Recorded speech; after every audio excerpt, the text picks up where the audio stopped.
Après avoir franchi un nouveau record annuel la veille, la prudence et l'attentisme reviennent dominer la tendance à la veille de la réunion de la BCE qui pourrait préparer le terrain ou même directement procéder à une baisse d'1/4 de point de son taux directeur. Et pour donner du grain à moudre aux partisans d'un assouplissement de la politique monétaire, les investisseurs peuvent s'appuyer sur des PMI décevants en zone euro qui confirment un repli de la croissance dans le secteur privé en juillet. Côté valeur, beaucoup de publications aujourd'hui. On commence avec Dassault Systèmes qui est en tête sur le CAC après avoir relevé son objectif de bénéfice par action en 2019. L'éditeur de logiciels prévoit de réactualiser ses objectifs annuels lors de la publication de ses résultats en octobre prochain, après avoir bouclé l'acquisition de Mediata, le spécialiste des solutions logicielles, pour 5,2 milliards d'euros.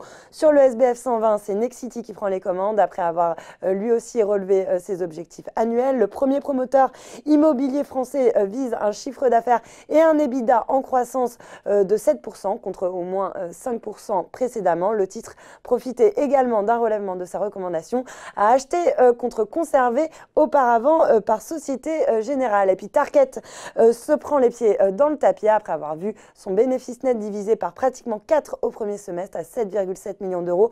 Le fabricant de revêtements de sol justifie ce coup de frein de l'activité par le ralentissement en Amérique du Nord et en Russie. Et puis SEB chute également en bourse après la publication des résultats marqués pourtant par une très belle performance de la croissance organique qui a atteint 8,4% au premier semestre, porté par une bonne dynamique des ventes en Chine. Mais le marché est déçu par les prévisions prudentes du géant du petit électroménager qui vise une croissance de son chiffre d'affaires de seulement 7% entre guillemets pour l'année en cours. Et puis dans le vert également, Ingenico qui a dévoilé un bénéfice net en hausse de 32% au premier semestre à 80 millions d'euros, tiré par de bons résultats commerciaux, notamment dans son activité de terminaux de paiement. Et puis on termine avec Peugeot qui se distinguait parmi les meilleures performances sur le CAC après avoir annoncé qu'il avait atteint une rentabilité record au premier semestre grâce à la solidité de ses activités en Europe.